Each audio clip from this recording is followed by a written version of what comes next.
স্বপ্নকে চাপা দিয়ে বেঁচে থাকা, সমাজের মুখ বাঁচাতে নিজের ইচ্ছেগুলোকে গলা টিপে মারা। কিন্তু যদি একদিন একটা কথা, একটা মুহূর্ত আমাদের জীবনের মোড় ঘুরিয়ে দেয়। আজকের গল্পের চিলেকোঠায় শুনুন সুচেতনার গল্প, একজন ঘরোয়া মেয়ের নিত্য রঙে নিজের মুক্তি খোঁজার অনবদ্য যাত্রা। আশা করছি এই গল্পটি আপনাদের খুবই ভালো লাগবে। চলুন গল্পে ফিরে যাই। ঘরোয়া পাত্রী।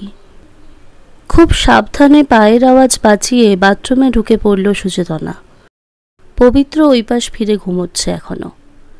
বাথরুমের লাইট জ্বেলেই দুফোঁটা ইউরিন ফেলল প্রেগনেন্সি টেস্ট কিটটার মধ্যে। ক্যালেন্ডারে দাগ দেওয়া আছে 2রা এপ্রিল ওর পিরিয়ড ডেট ছিল গত মাসে। আজ 2রা জুন, তার মানে 5 দিন পিছিয়েছে। না, এখনো কোনো লক্ষণ নেই। পায়ে যন্ত্রণা বা কোমরে যন্ত্রণা হচ্ছে না অন্যবারের মতো।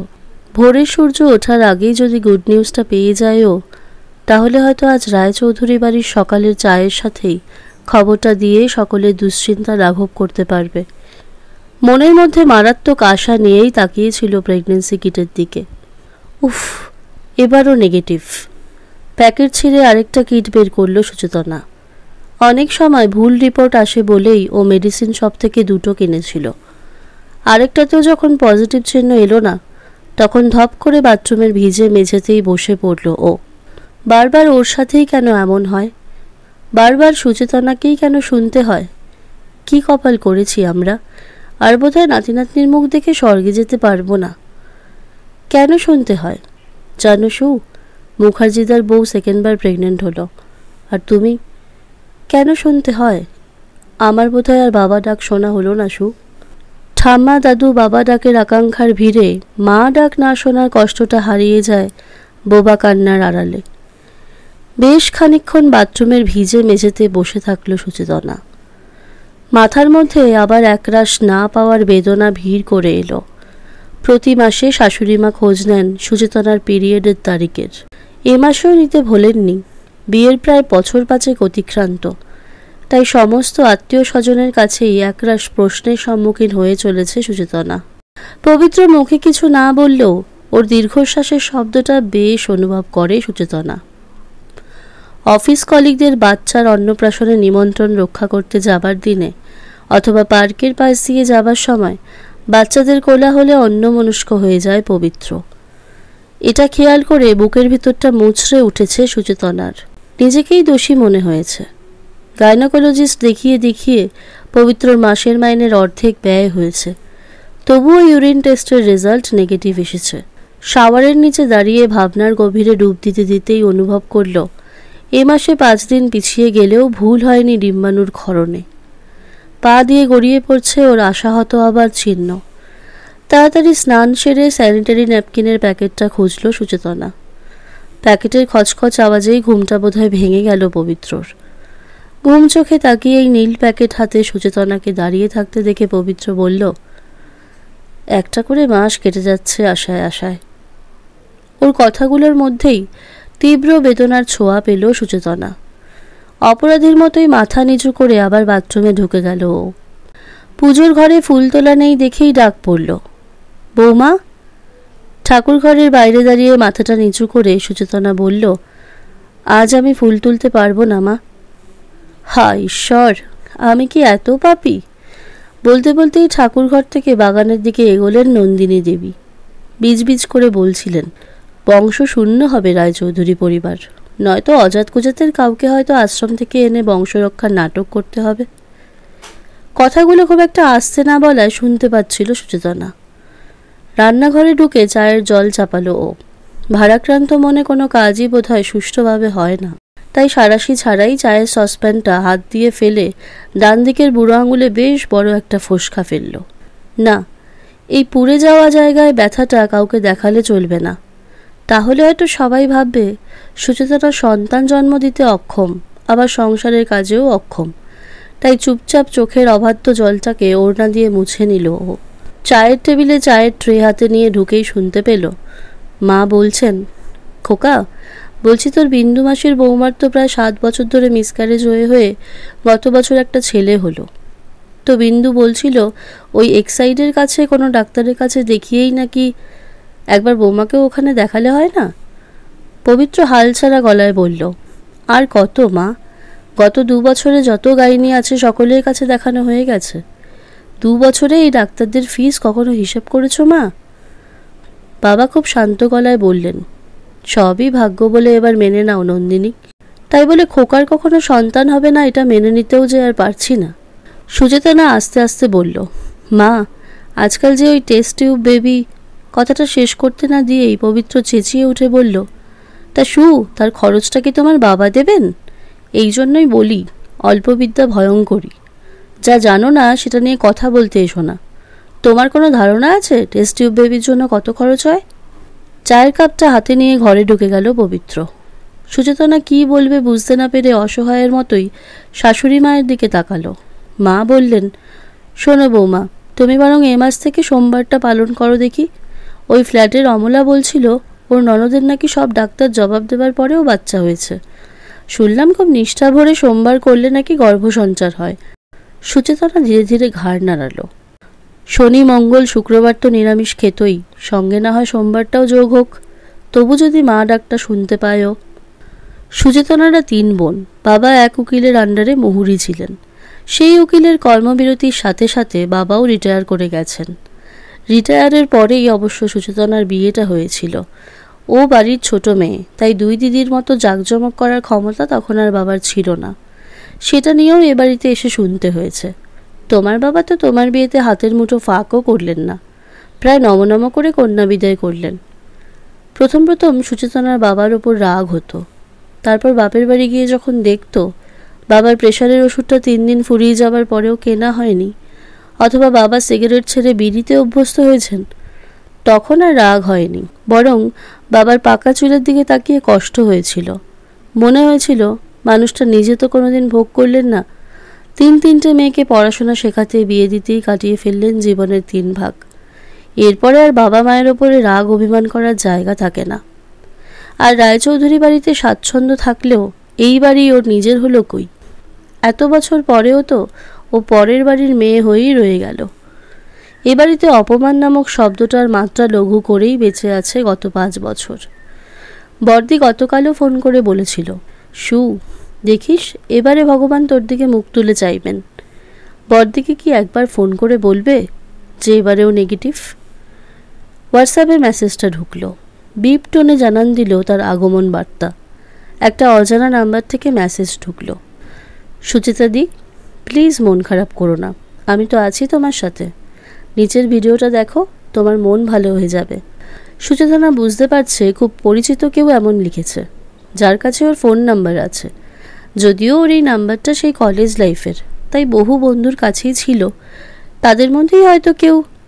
তুমি কে বলো তো, আমাকে চেনো? 2 সেকেন্ড পরেই টাইপ হলো, ও মা, চিনব না কেন? তুমি আমার শয়নে স্বপ্নে আজও বিরাজ করো। তার মানে কোনো বন্ধু দুষ্টুমি করছে। কলেজে ওকে কেউ সুচেতনা বলতো না, কেউ কেউ সুচেতা, কেউ চেতা বলেই ডাকতো। তার মানে পরিচিত কেউই হবে। বেশি না ভেবে নিচের ভিডিওটা ক্লিক করলো। পরপর ভেসে উঠছে নিজের মুখ, বিভিন্ন নাচের মুদ্রায় সুচেতনা। কখনো বসন্ত বন্দনায় পলাশ সঙ্গের শাড়িতেও, কখনো রবীন্দ্র জয়ন্তীতে সাদা শাড়িতেও। অন্তত গোটা 20 নাচের ছবি দিয়ে তৈরি করা হয়েছে ভিডিওটা। সুচেতনার ধমনীর মধ্যে দিয়ে তখন রিমঝিম ছন্দে রক্ত প্রবাহিত হচ্ছে। হঠাৎ করেই অবাধ্য পা দুটো মাটিতে ঠুকে 2 বার কত্থকের তাল প্র্যাকটিস করে নিল যেন। চোখের সামনে ভেসে উঠল চন্দননগরের রবীন্দ্র ভবনের স্টেজটা। সুচেতনার নাচ শেষের পরে দর্শকদের অবিরাম হাততালির আওয়াজ ভেসে এলো কানে।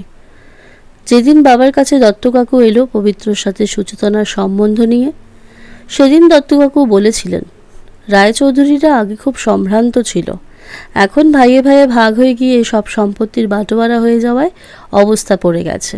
তাই এমন নিম্ন মধ্যবিত্ত ঘর থেকে মেয়ে নিচ্ছে ছেলের বিয়ের জন্য।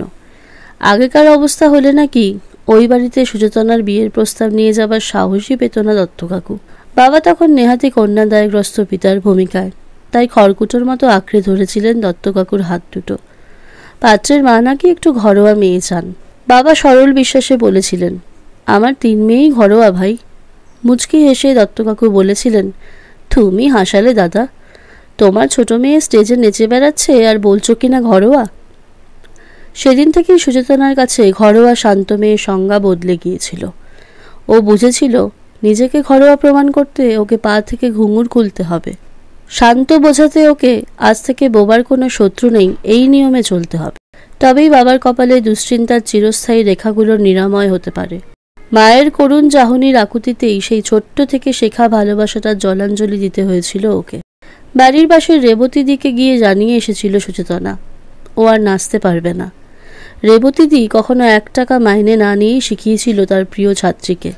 যে কোনো প্রতিযোগিতার পর গর্ব করে বলতো, সু আমার কাছে নাচ শেখে। এটাই ছিল রেবতীদির প্রাপ্তি। সেই রেবতীদি যখন জেনেছিল সুচেতনা নিজেকে ঘরোয়া লক্ষ্মী মেয়ে প্রমাণ করবে বলে আর নাচবে না, তখন রেবতীদি অঝরে কেঁদে বলেছিল, তুইও সেই শান্ত ঘরোয়া গৃহকর্মে নিপুণার দলে নাম লেখালি সু? এগুলো করলে বুঝি নাচ করা যায় না? কে বলল যারা নাচে তারা সংসার করতে পারে না? রেবতীদি, আমি ছন্দকে দূরে সরালাম, কিন্তু নৃত্যকে ভুলব না কখনো। স্বয়ং নটরাজকে তুমি যে আমার রক্তে মিশিয়ে দিয়েছ। মাস 2 মধ্যেই লাল বেনারসি আর মাথায় সিঁদুর পরে রায়চৌধুরী বাড়ির চৌকাঠে পা রেখেছিল সুচেতনা। আর ঠিক সেই দিন থেকেই আর্থিক স্বাচ্ছন্দ্যের সাথে সাথে স্বাধীনতা নামক শব্দটাকে বিদায় জানিয়েছিল। তবুও মন্দ লাগেনি পবিত্র আদরে সোহাগে সুচেতনার অস্তিত্বকে সম্পূর্ণ ভুলে এই বাড়ির বউ সাজতে। কিন্তু ঠিক যেদিন থেকে বাড়ির সকলে বুঝতে পারল সুচেতনা ওদের বংশরক্ষায় অপারগ, সেদিন থেকেই মানসিক দ্বন্দ্বে ক্ষত বিক্ষত হচ্ছিল ও। সমস্ত ডাক্তারেরা পরিষ্কার জানিয়েছেন সুচেতনার কোনো রকম শারীরিক সমস্যা নেই। তাহলে কেন পারছে না ও মা হতে? কদিন আগেই সাহস করে পবিত্রকে ট্রিটমেন্টের জন্য বলেছিল ও। পবিত্র অদ্ভুত চোখে তাকিয়ে বলেছিল, সু, নিজের অক্ষমতা অন্যের ঘাড়ে চাপাতে চাইছো? আত্মীয় পরিজনদের কাছে এটাই প্রমাণ করতে চাইছো তো যে আমার প্রবলেমের জন্য তুমি মা হতে পারছো না? ভয়ে সংকুচিত হয়েছিল সুচেতনা। বোধহয় পুরুষত্বের অহংকার আঘাত দিয়ে ফেলেছিল ও। তবুও সামলে নিয়ে মরিয়া হয়ে বলেছিল, তুমি কি চাও না পবিত্র আমরা মা বাবা হই? তাই ওর কথা শেষ হবার আগেই পবিত্র বলেছিল, ঠিক আছে, কাল দেখিয়ে আসবো ডক্টর। সপ্তাহখানেক পরে হঠাৎ অফিস থেকে বাড়ি ফিরে রাগে ফেটে পড়েছিল পবিত্র। বাবা মায়ের সামনেই বলেছিল, সুয়ের কথায় আমাকেও যেতে হয়েছিল ডাক্তারের কাছে, জানতে যেতে হয়েছিল কার দোষে এ বাড়িতে সন্তান আসছে না। শুনেই মা মুখে হাত চাপা দিয়ে বলেছিল, চুপ কর খোকা, চুপ কর। আমি তো ভাবতেই পারছি না বৌমা তোকে অবধি দোষারোপ করতে পারে, নিজের দোষ তোর ঘাড়ে চাপাতে পারে ভেবেই অবাক লাগছে। সেদিন সারা রাত ঘুমন্ত পবিত্রর পাশে শুয়ে ফুপিয়ে কেঁদেছিল সুচেতনা। মাঝরাতে উঠে পবিত্র বলেছিল, তোমার এই চিৎকাদুনে কান্নাটা না হয় বাপের বাড়ি গিয়ে কেঁদো। আমাকে ডক্টরের কাছে পাঠানোর সময় তোমার একবারের জন্য মনে হয়নি তুমি নিজের স্বামীকে অপমান করছো? সুচেতনা মধ্যরাতের এক ফালি চাঁদকে সাক্ষী রেখে পবিত্রর পায়ে হাত দিয়ে ক্ষমা চেয়েছিল। আবার কয়েকদিন পরে দুজনের শরীর মিশেছিল নতুন উদ্যমে। শুধু শারীরিক আকাঙ্ক্ষায় নয়, সন্তান লাভের আশায় অপমান নামক শব্দটাকে দূরে সরিয়ে দিয়েছিল সুচেতনা। এবারের হাজার অপমানসূচক কথার উত্তর দিতে চায় ও। একটা মা ডাকের আশায় বারংবার পবিত্রর কাছে ছুটে গেছে সুচেতনা। প্রতিবার ব্যর্থ হয়েছে ওর চাওয়া। মাসের নির্দিষ্ট তারিখে ও আবার ঋতুমতী হয়েছে। কাউকে বোঝাতে পারেনি পবিত্র যেমন কোনো শারীরিক সমস্যা নেই, তেমনি সুচেতনাও বন্ধা নয়, ও সুস্থ। পাড়া প্রতিবেশীর একই প্রশ্নের উত্তর দিতে দিতে ও ক্লান্ত। এমনকি নিজের মাও বলল, কি কপাল করেছিলাম, তাই আজ বেয়ান বাড়ি থেকেও কথা শুনতে হলো। আমরা নাকি খুঁতে মেয়েকে ওদের বাড়িতে গছিয়ে দিয়েছি।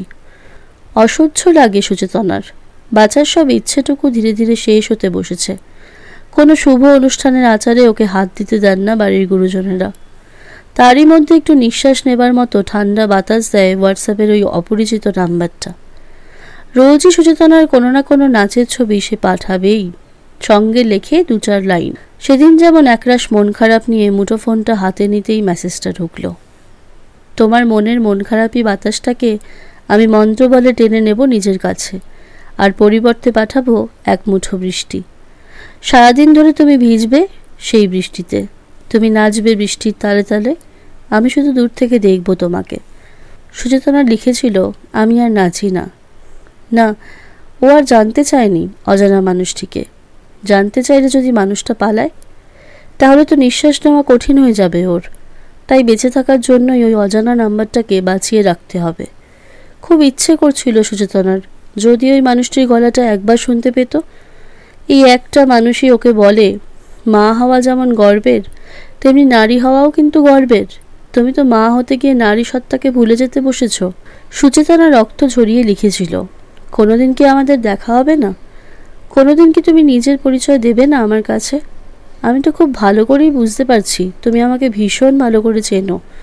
আমার প্রতিটা নাচের প্রোগ্রামে তুমি গেছো, এমনকি আমার এত সুন্দর ছবিগুলোও রয়েছে তোমার কালেকশানে। বলো না, কে তুমি? শুধু নামটা বলো। সুচেতনা বলেছে, তুমি কি পুরুষ? মানুষটি লিখেছে, প্রথমে আমি একজন মানুষ, তারপরে আমি পুরুষ। পুরুষত্বের মিথ্যে অহংকার নেই আমার মধ্যে।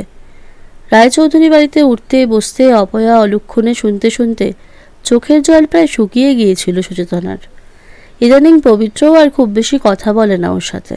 সম্পর্কে ঘড়িটা মাঝ আকাশে ছিঁড়ে গিয়ে সুতো সমেত এলোমেলো ঘুরপাক খাচ্ছে।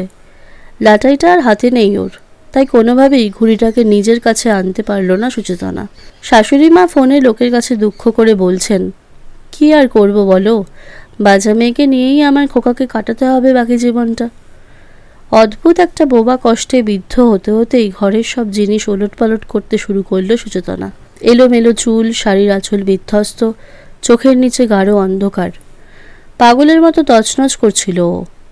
হঠাৎ পবিত্রর কাভার থেকে স্কাই কালারের স্বচ্ছ ফাইলটা ওর চোখের সামনে পড়ল।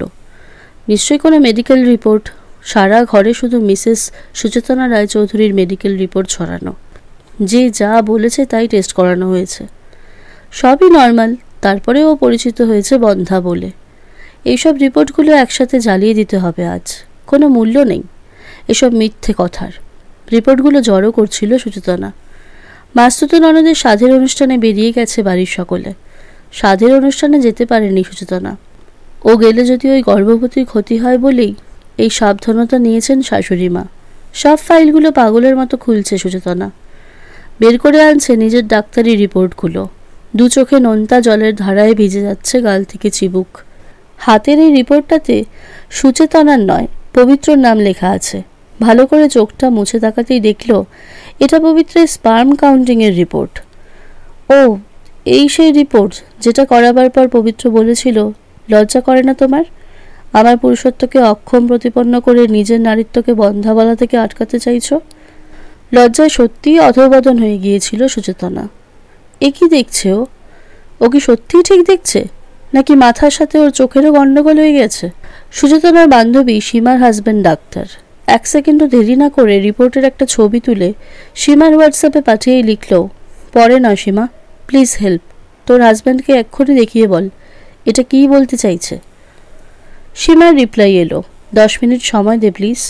ও চেম্বারে বেরোনোর জন্য রেডি হচ্ছে, আমি দেখাচ্ছি। সময়গুলো কাটতেই চাইছে না। বুকের ভিতর হৃৎপিণ্ডের দ্রুতগামিতা টের পাচ্ছে সুচেতনা।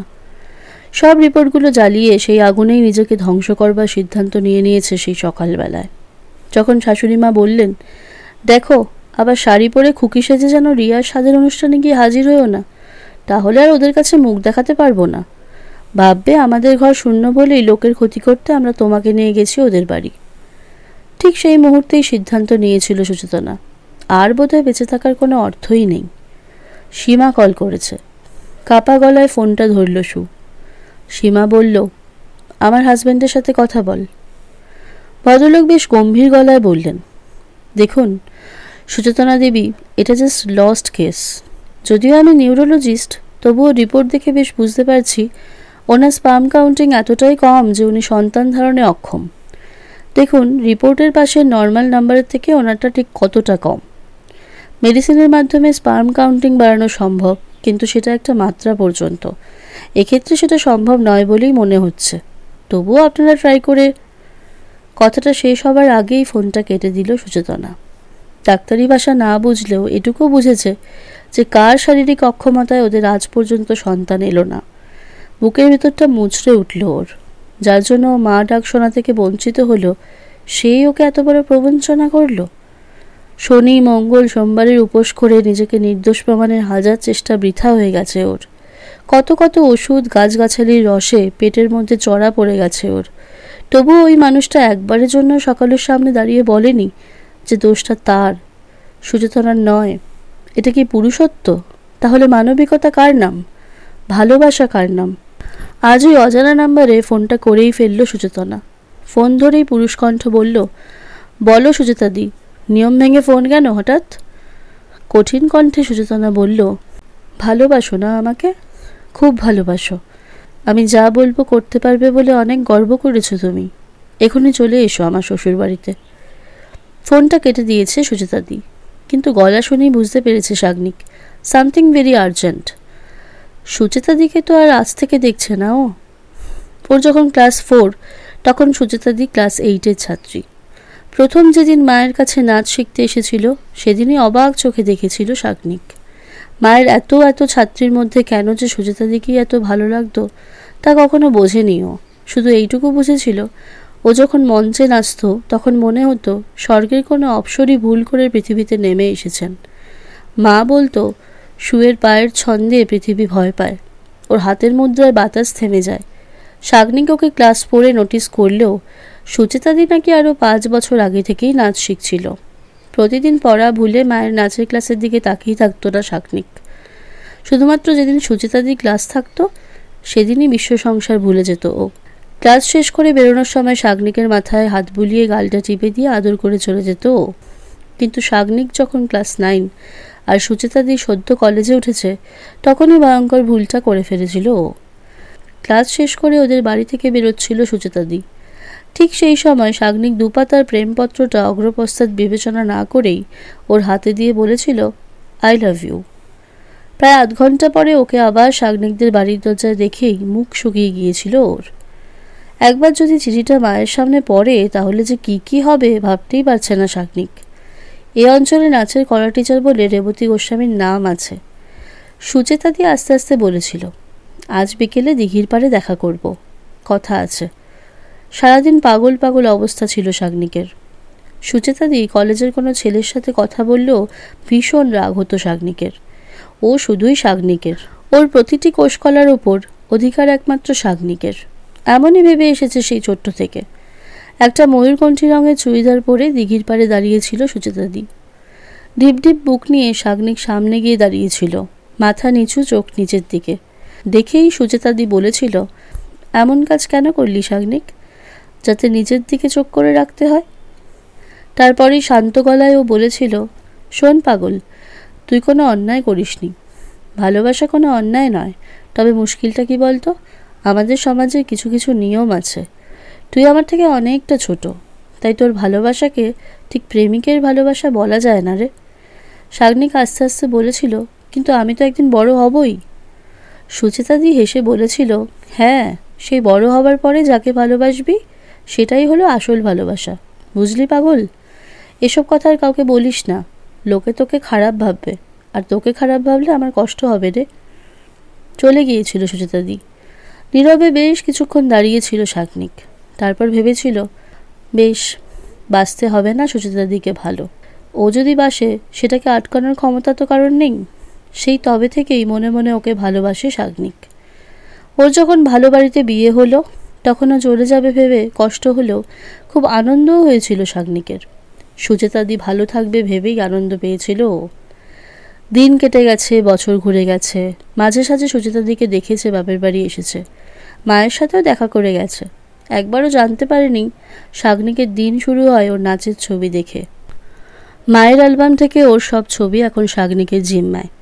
ওর দিকে তাকিয়ে সুচেতাদি বলেছিল, বাপরে, কত বড় হয়ে গেছিস তুই, গোফ গজিয়ে গেছে তো। লজ্জা পেয়েছিল সাগ্নিক, সাথে ওর চোখে বড় হয়েছে শুনে আনন্দও পেয়েছিল। তারপরে প্রথম হোয়াটসঅ্যাপ ডাউনলোড করেই ওর চেনা নাম্বারে পিং করেছিল ও। মায়ের কাছেই শুনেছিল বাচ্চা হচ্ছে না বলে নাকি ডিপ্রেশনে ভুগছে সুচেতাদি। সাগ্নিক চেষ্টা করত নানা ছবি, কবিতার লাইনের মাধ্যমে ও ডিপ্রেশন কাটাতে। অপরিচিতের আড়ালেই রেখেছিল বন্ধুত্বটাকে। তবে একটা জিনিস অবাক লাগলো, ওর গলাটা চিনতে পারল না সুচেতাদি। তাহলে কি বড়সড় কোনো মানসিক বিপর্যয় আছে ও, তাই চিনতে পারল না? ও শ্বশুরবাড়ির সামনে দাঁড়িয়েই ভাবল ফিরে যাবে কি, যদিও স্বামী বা শ্বশুর বাড়ির সকলে কিছু বুঝতে পারে। তবুও সুচেতাদি যখন ডেকেছে তখন সম্মুখীন ওকে হতেই হবে, কারণ সাগ্নিক কথা দিয়েছিল, তুমি যেদিন সত্যি করে ডাকবে সেদিন আমি ঠিক হাজির হব। বেলটা বাজতেই বাড়ির ভিতরে সুন্দর মিউজিক বেজে উঠল। সেই কবে বিয়ের দিন বর নিতে এসেছিল ও শ্বশুরবাড়িতে। শীতের এক সন্ধ্যায় পবিত্রতাকে ফুল সাজানো গাড়িতে করে নিয়ে গিয়েছিল সাগ্নিক। আজ আবার এলো। এলো থেলো শাড়ি, উস্কো খুস্কো চুল, চোখের নিচে কয়েক রাত্রি জাগরণের ছাপ। সাগ্নিককে দেখেই বিরক্ত মুখে বলল, কিরে তুই হঠাৎ? তারপরেই দুশ্চিন্তার রেখারা স্পষ্ট হলো সুচেতাদির মুখে। বাবা মা রেবতীদির কিছু হয়নি তো? এই সাগ্নিক, বোকার মতো না তাকিয়ে কিছু বল। সাগ্নিক তখনও বিস্ময়ে হতবাক। এই মেয়েটাই কি সেই মেয়েটা যার নাচের মুদ্রা ছিল স্বর্গীয় বিভঙ্গ, যার প্রতিটা চলার ছন্দে দরিদ্রী জেগে উঠত এককালে? এই মেয়েটাই কি সেই মেয়েটা মঞ্চে যার চোখের চঞ্চল আঁখি দেখে সাগ্নিকের প্রথম কবিতা লেখা? এ যে অর্ধমৃত কোনো প্রতিমা। অস্ফুটেও বলল, কি করে হলো সুচেতাদি? নিজেকে এভাবে ধ্বংসের পথে নিয়ে যাচ্ছ কেন? সুচেতনার চোখে বিস্ময়। তুই তুই আমাকে হোয়াটসঅ্যাপে? আর কথা না বলেও বলল, আয় ভিতরে আয়। সাগ্নিককে নিয়ে গেল নিচের বেডরুমে। চারিদিকে কাগজ, ভাঙা ফুলদানি, জামা কাপড় ছড়ানো, দেখেই মনে হচ্ছে কেউ ইচ্ছে করে সব ভাঙতে চাইছে। সাগ্নিককে একটা চেয়ারে বসতে বলেই নিজের শাড়ির আঁচলটা মাটিতে ছুঁড়ে ফেলে দিল সুচেতাদি। তারপর অস্বাভাবিক দৃষ্টিতে তাকালো সাগ্নিকের দিকে। তুই আমাকে সেই ছোট্ট থেকে ভালোবাসিস, তাই না? আজ প্রমাণ কর তুই আমাকে সত্যিই ভালোবাসিস। প্রমাণ কর আমি বন্ধা নই, আমার শারীরিক কোনো সমস্যা নেই।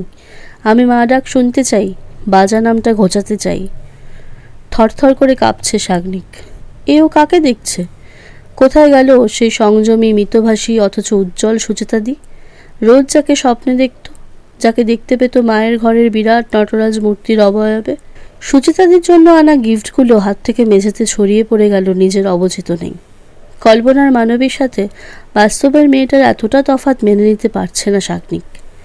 ও ধীরে ধীরে বলল, সুচেতাদি আমি তোমাকে ভালোবাসি, হ্যাঁ প্রেমিকের মতোই ভালোবাসি, কিন্তু তোমার শরীর কামনা করে নয়। তুমি আমার কবিতার সেই নারী, যাকে আমি ভোরের স্নিগ্ধতায় অনুভব করি, যাকে আমি ধ্রুবতারার মতো মনে করি, যাকে দেখে পথ হারানো নাবিক খুঁজে পাবে আলোর দিশা। আজ আমি এসেছিলাম তোমাকে একটা খবর দিতে। মায়ের কলকাতার স্কুলটার সমস্ত দায়িত্ব তোমাকে দিতে চায়। তাই আমি মাকে বলেছিলাম যে আমি তোমাকে রাজি করাবো আবার নাচতে। তোমার পায়ে আবার ঘুঙুরের বোল বেজে উঠবে, জীবন্ত হয়ে উঠবে ঘুমন্ত নারী সত্তা। সেখানে তুমি কি না? ছি সুচেতাদি, আমি কাকে ভালোবাসলাম এতদিন ধরে? সাগ্নিকের কথা শেষ হবার আগেই হাউ মাউ করে কেঁদে উঠল সুচেতনা। আজও সাগ্নিকের চোখেও ছোট হয়ে গেল, মাটিতে মিশে গেল। ঠিকই তো, মাতৃত্ব একজন নারীকে পরিপূর্ণ করে ঠিকই, তাই বলে সেই মাতৃত্ব পাবার জন্য নিজেকে বিকিয়ে দেবে কেন? মেঝেতে ছড়িয়ে আছে একজোড়া ঘুঙুর, একটা ছোট্ট নটরাজের মূর্তি, আর বেশ কতগুলো সুচেতনার পুরনো নাচের ছবি। নিজেকে সামলে নিয়েছে সুচেতনা। গম্ভীরভাবে বলল, তোর ক্লাস 9-এ দিঘির পাড়ে আমি তোকে ক্ষমা করেছিলাম, আজ পারবি না আমাকে ক্ষমা করতে? কিরে সাগ্নিক, বল না, পারবি না? সাগ্নিক বলল, জানো সুচেতাদি, যাকে মানুষ খুব ভালোবাসে তাকে বোধহয় ঘৃণা করলেও তা ভালোবাসারই নামান্তর হয়। বলো, কবে থেকে দক্ষিণাপনের কাছে মায়ের নতুন স্কুলটার দায়িত্ব নেবে? মায়ের বয়স হয়েছে, আর নিজে পারে না। সব প্রিয় ছাত্রীদের ওপরে দায়িত্ব দিয়েই টিকিয়ে রাখতে চায় মায়ের শিল্পী সত্তাকে। চোখের জল মুছে সুচেতনা বলল, কিন্তু এরা যে নাচ পছন্দ করে না।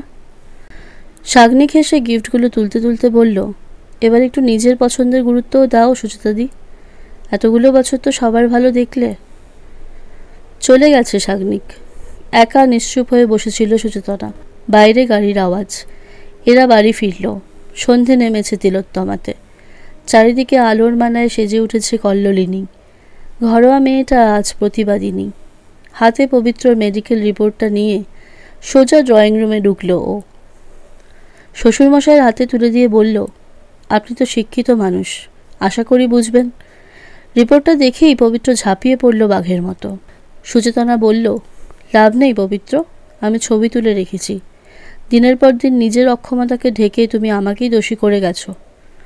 শ্বশুরমশাই শাশুড়ি মাকে বলতেই উনি বললেন, এসব ঘরের কথা পাঁচকান না হওয়াই ভালো। সুচেতনা ব্যঙ্গের হাসি হেসে বলল, আমি তো ঘরোয়া মেয়ে মা, আমি এসব কথা ঘরেই রাখবো। পরের দিন সুন্দর করে নিজেকে সাজিয়ে গুছিয়ে ব্যাগেতে ঘুঙ্গুর জোড়া নিয়ে চলল ও অন্য এক নারী সত্তার পুনরায় বিকাশ ঘটাতে। পবিত্র কাল থেকেই চুপ করে আছে। সুচেতনারও ইচ্ছে জাগেনি ওকে আর কিছু বলার। স্কুলে যখন ঢুকলো তখন রেবতীদি বললেন, দেখ সু, তুই আজ কতগুলো ছেলে মেয়ের মা হলি। ছোট্ট ছোট্ট ছেলে মেয়েগুলোর কলকাকলিতে ভরে উঠেছে ওর নিত্যমঞ্জরি নিকেতন। আহা, মুক্তির স্বাদ, নিজেকে আবার খুঁজে পাবার স্বাদ, মাটিকে প্রণাম করে মাটির বুকে আবার ছন্দে পা ফেলার স্বাদ। সুচেতনা মনে মনে বলল, সাগ্নিক, তুই আমাকে এভাবেই ভালোবাসিস, নটরাজের ভঙ্গিমাতেই আমাকে দেখিস। আজকের গল্প ঘরোয়া পাত্রী এই পর্যন্তই। এরকম আরও গল্প পেতে চোখ রাখুন গল্পের চিলেকোঠাতে। ভিডিওটি ভালো লাগলে লাইক দিন, শেয়ার করুন এবং সাবস্ক্রাইব করতে ভুলবেন না। নমস্কার।